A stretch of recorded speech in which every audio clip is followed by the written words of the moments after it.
नम आंखें हैं और मुलायम सिंह यादव को हर कोई याद कर रहा है। गृह मंत्री अमित शाह अस्पताल पहुंचे थे, अखिलेश यादव से मिले थे, नेताजी को श्रद्धांजलि अर्पित की थी।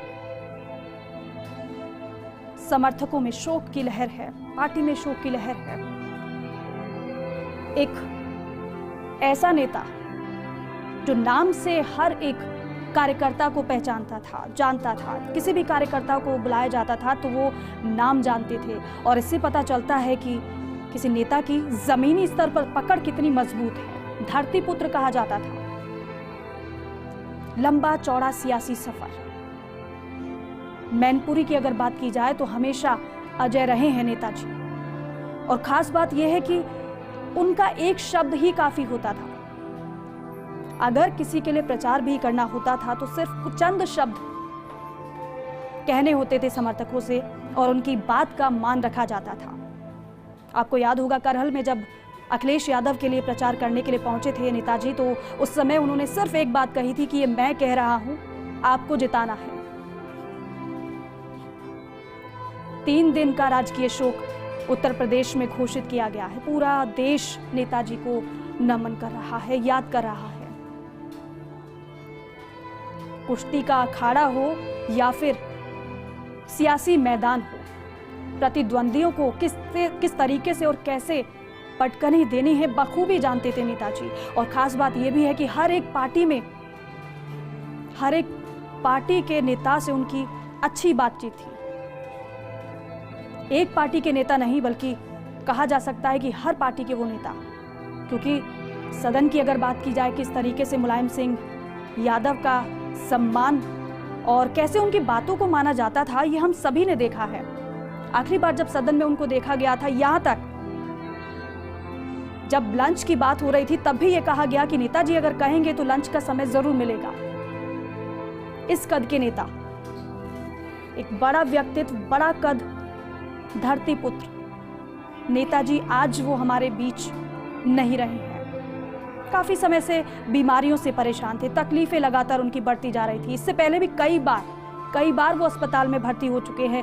2020 की अगर बात की जाए तो कोरोना से संक्रमित भी हुए थे। उसके बाद वैक्सीन को लेकर तमाम विवाद हुए थे, लेकिन वैक्सीन नेताजी ने लगवाई थी और ये संदेश दिया था कि सभी को वैक्सीन लगवानी है। अपने समर्थकों से कहा था कि सभी को वैक्सीन लेनी है क्योंकि यही कोरोना का बचाव है।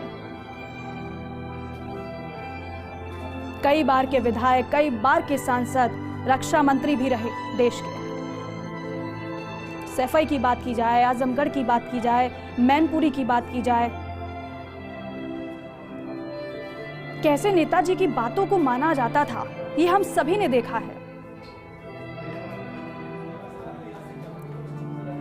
शुरुआत में कुश्ती के अखाड़े में प्रतिद्वंदियों को कैसे कैसे वो चित किया करते थे अपने रणनीति से, और ऐसे ही जब राजनीति में कदम रखा तो इसी तरीके से उन्होंने अपने प्रतिद्वंदियों को मात दी। और अब एक बड़ी क्षति इसलिए भी हो जाती है कि पार्टी किस तरीके से जूझ रही है, उसमें एक सूत्र में सभी को पिरोए रखना मुलायम सिंह यादव बखूबी जानते। एक कहें तो कि एक कड़ी है वो कार्यकर्ता और पार्टी को जोड़ने की। जब लगा कि पार्टी में विश्वास कम होता जा रहा है, पार्टी कमजोर हो रही है, तुरंत मुलायम सिंह यादव हाजिर होते, लोगों से बातचीत करते। और अभी आखिरी क्षण में, जब इससे पहले कुछ दिन पहले जब कार्यकर्ताओं में बिल्कुल भी सब्र नहीं था, वो एक झलक नेताजी की देखना चाहते थे, वो अस्पताल पहुंच गए थे और तमाम वीडियो, तमाम फोटो सामने आए थे। अखिलेश यादव से समर्थक कह रहे थे कि भैया बाबूजी को बचा लीजिए। उस समय अखिलेश यादव उनको ढांढस बंधाते हुए नजर आए।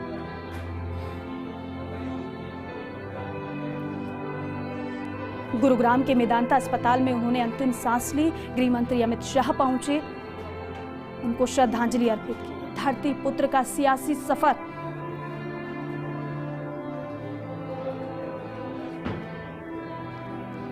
बेहद मजबूत रहा है। एक वट वृक्ष उन्हें कहा जाए तो गलत नहीं होगा। एक वो मजबूत वृक्ष, एक ऐसा पेड़ जो सभी को एक सूत्र में बांधे रखता था। और अच्छे से पता होता था उन्हें कि कैसे, कब और किस तरह से लोगों को जोड़ना है, कैसे किसी की जिम्मेदारी को तय करना है। और अंतिम बार अभी 2022 में जब इलेक्शन हुए तब अखिलेश यादव ने जिस तरीके से रणनीति बनाई तो उन्होंने कहा था कि बहुत अच्छा किया, बहुत अच्छी रणनीति बनाई, पार्टी किस तरीके से जूझी पहले, लेकिन इस बार अच्छा प्रदर्शन पार्टी ने किया, इसके लिए शाबाशी भी अखिलेश यादव को उन्होंने दी। बनाए रखें और मैं मानता हूं ये एक क्षति हम सब के लिए हुई है और पूरे देश के लिए हुई है। सिंधिया जी, एक लीडर की क्या अहमियत होती, भले वो अपोजिशन में हो या गवर्नमेंट, देखिए एक टाइम दिया होता है। देखिए, एक जननेता और एक जनसेवक जो राष्ट्र की सेवा में लगकर अपना पूरा जीवन समर्पित करता है, मैं मानता हूं कि जो मुलायम सिंह जी का एक बड़ा लंबा कार्यकाल केवल राजनीति में नहीं लेकिन जनसेवा में रहा, मानता हूं ये पूरे देश के लिए आज एक क्षति हुई। ज्योतिरादित्य सिंधिया को आप सुन रहे थे, वो भी नेताजी को याद कर रहे हैं। पूरा देश नेताजी को याद कर रहा है। मेदांता से सैफई ले जाया जा रहा है मुलायम सिंह यादव का पार्थिव शरीर और कल सैफई में अंतिम संस्कार किया जाएगा।